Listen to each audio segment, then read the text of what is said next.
These are video series on applications of artificial intelligence in business. In this particular video, we will look at machine learning. I am İbrahim Kuşçu, the CEO of the Next Minds. In order to understand machine learning, it is important to understand the broader concept of artificial intelligence. Sometimes there is a confusion that machine learning is artificial intelligence. In fact, artificial intelligence is a broader concept. Artificial intelligence relates to data science. There are domains of artificial intelligence and there are various techniques of artificial intelligence. Machine learning is only one of the domains and sometimes using a different variety of techniques of artificial intelligence. Data science is a very important step before creating a model of artificial intelligence systems. Data science is basically all the tools and techniques that helps us to visualize, to understand, to clear, and to prepare the data for the AI systems that we are going to be using. This stage is very critical because most of the AI systems, especially narrow AI, they are all dependent on the data. The more representative your data is, the more clear your data is, the more well prepared your data is, the better the performance from your AI system will be. After understanding the relationship between data science and artificial intelligence, it is important to make a distinction between domains of artificial intelligence and techniques of artificial intelligence. Domains of artificial intelligence could be vision, robotics, natural language processing, but the techniques of artificial intelligence are maybe some simple statistical techniques, artificial neural networks with some algorithm, or genetic algorithms. Another area that we might be using machine learning could be in robotics. We might be creating robots that might be learning. For example, a robot might be learning by observing an expert how to perform certain tasks.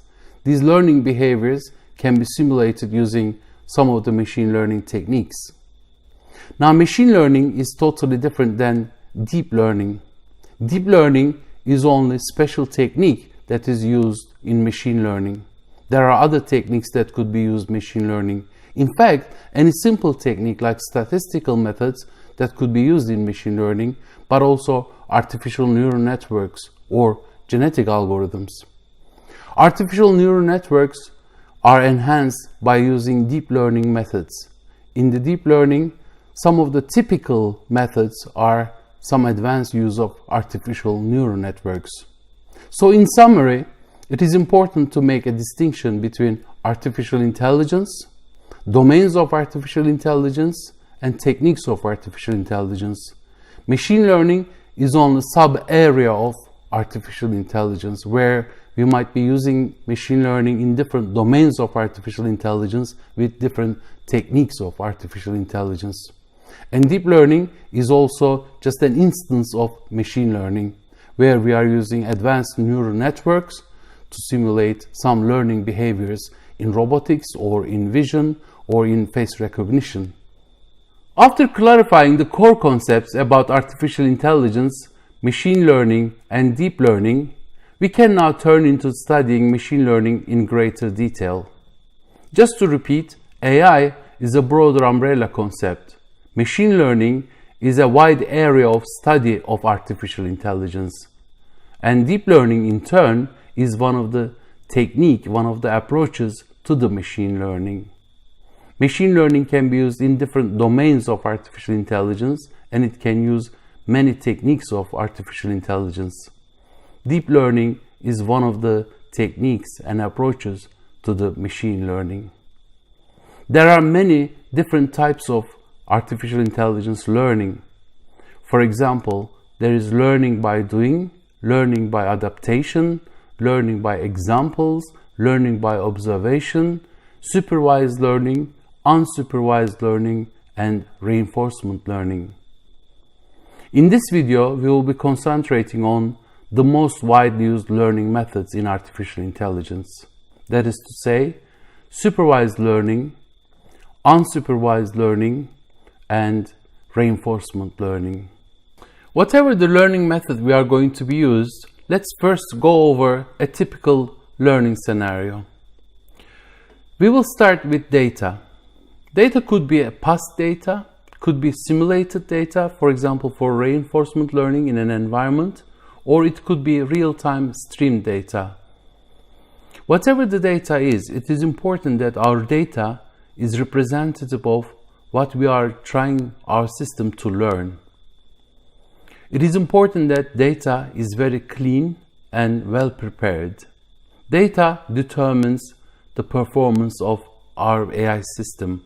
Data is critically important, especially for narrow AI that we are using everywhere now in the applications of artificial intelligence in business or in our daily lives. Once we have prepared our data very well, then our job is to split the data into training and testing set. There are different ways of preparing the training and testing sets. One way is to randomly choose some of the subset of the whole data as a testing set and leave the rest as a training set. Now, we will separate this testing set from the training set because this is the set we will be checking the performance of our learning algorithm. After we prepare our data, training set and testing set, we will decide to use which algorithm we will be using as a learning method. In artificial intelligence, we can use a technique of a statistical method or neural networks or genetic algorithms as a learning model. After we decide about our artificial intelligence model, we will be feeding the training data to our system and checking its performance. Once its performance comes to a certain level, an acceptable level, we will say that our system has learned the training data. And then we will test this learned behavior on the testing data. Remember, testing data has not been seen by the learning algorithm. We have kept it separate.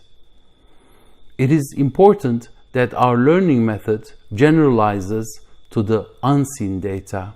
That is to say, there is a learned behavior, but we want this learned behavior to be able to show itself in the testing data as well.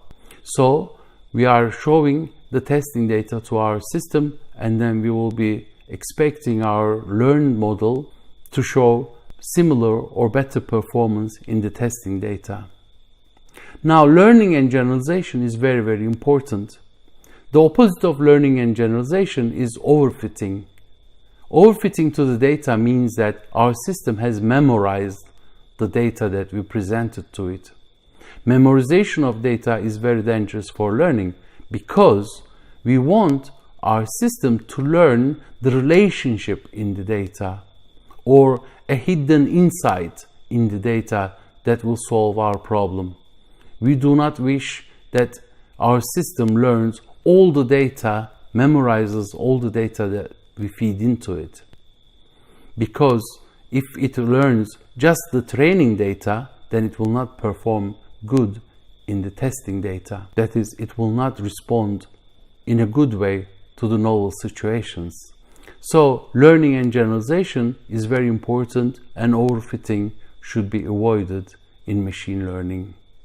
Training and testing mechanisms and learning to generalize in artificial learning systems uses the same mechanisms that we face in our lives. For example, as a student, we get trained in the classroom and through the books, and then we get tested in the examinations. Our performance in the test shows how we have learned through the books and the lectures. Also, when we were young kids, we learned how to speak a language, and in the school we learned grammar. And after that, we are able to write formal letters. Sometimes good authors write literary books, and poets can write poems. There are other cases where artificial learning systems could be very useful. For example, in agriculture, there are robots that can collect the ripe tomatoes. These systems have been trained on other cases of ripe tomatoes many and many times. After they successfully perform those training tasks, then they are launched in the real-life and in the agricultural lands. Finally, image recognition is one of the widely used business applications. For example, self-driving cars needs to be trained under different situations of the traffic signs. Learning plain traffic signs are very easy, but self-driving cars needs to recognize different traffic signs under different light system, under different background, or under different weather conditions. After they have learned all these different combinations of the situations where traffic signs exist, they can safely be launched into the roads, and then they can determine their next best action based on the traffic signs that they recognize on the sides of the roads. Let's now turn into some of the commonly used learning methods in artificial intelligence, namely supervised, unsupervised, and reinforcement learning. In a typical supervised learning scenario, the teacher is present. That is to say, when we have a set of data, the correct answer is presented to the learning mechanism. For example, if we are trying to identify a picture of a cat among the other animals given a picture, we would label this picture yes if it contains a cat, but no if it doesn't contain a cat. Imagine that we have millions of pictures of data, and then each of the data that we have in hand are labeled whether it contains a cat or not, as yes or no. So during the training, we present our learning mechanism with this labeled data. So it knows that a picture in hand contains a cat or not. So if it contains a cat, it is supposed to learn the features of a cat. For example, how tall is the ear? What is the shape of a cat look like, as opposed to the heads of the other animals? So during the training, when giving the correct answer, we would expect our learning behavior to learn these features from those pictures. But in the testing, we do not provide the correct answer. We would expect our learning mechanism to give us the correct answer. If given a number of pictures of animals, if our system satisfactorily gives us correct answer to identify a picture of a cat in a picture, then we would be saying that our learning mechanism has learned what is a picture of a cat in the given pictures of animals. Supervised learning scenario is used either to predict or to classify. For example, in the categorical data, whether there's a cat or a dog in a picture is a categorical information. So the prediction would be, for example, if one of the customers would be purchasing certain products, what would be the next purchase of this customer? For example, if this person is interested in electronics, given the behavior of the past purchases, we would like to predict. Our learning mechanism should learn to predict what will be the next purchase of this customer. For supervised learning, there are typical techniques of artificial intelligence. This could be some simple statistical techniques, for example, regression, nearest neighbor, etc. But artificial neural networks or genetic algorithms are also possible to use for supervised learning scenario. Let's now look into reinforcement learning. In the reinforcement learning scenario, there is an agent which is controlled by a machine learning algorithm. The job of the agent is to be able to perform a certain task in an environment. By trial and error, the agent tries to perform the task. But if it makes a mistake, then it is punished. But if it does perform the task correctly, then it is rewarded. The job of the agent is, of course, to maximize its reward and minimize its loss. There is an objective function which measures the performance of the agent in that environment. One of the good examples of reinforcement learning probably are related to home cleaning robots. They must have been at least trained not to bump into any objects around them or get stuck anywhere in a place that they are making cleaning. These kind of trainings are often done in a simulated environment first. In the simulated environment, they are controlled by a machine learning algorithm. They are rewarded if they do the task properly and they are punished if they make a mistake. Then they are put into real-world situation and expected to perform as good as they do in a simulated environment. Of course, this is not the only thing that they need to be trained. They also need to be trained for cleaning up different stuff. Another example for reinforcement learning is probably retail robots. Retail robots are also probably trained in a simulated environment, and then they are put into a real-world situation where they can identify objects, they can pick them up, and they can bring them from point A to point B. Similar to supervised learning scenario, we have an unsupervised learning scenario. In this case, we have large sets of data, but for each of these data, we don't know the correct answer. That is, we have rows of data, but we don't know what this data describes. In an unsupervised learning, it is very important to find out typical rules that describes the data or the patterns in the data. These kind of algorithms are very good in creating groups or clusters of related items. For example, in the supermarkets, related items are often shelved together. In one case, it has been discovered that whenever there is a sales of baby nappies, there are increases in the sales of beers. This was very unexpected.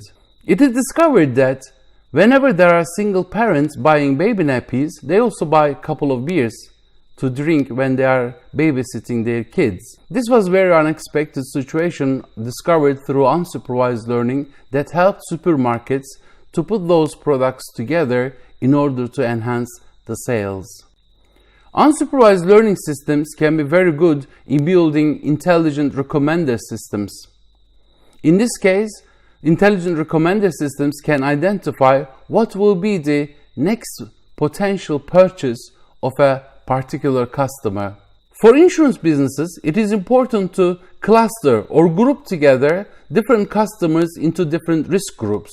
Unsupervised learning can help to do this and also predict what will be the typical risk group of a potential next customer. There are different methods used for unsupervised learning. One of them is k-nearest neighbor, but the most important and most well-known approach is Kohanen learning or self-organizing maps. In this video, we talked about machine learning, an area of artificial intelligence. We started discussing different core concepts so that they are not confused with each other. We differentiated between artificial intelligence, a sub-area, machine learning, and then sub-area, deep learning.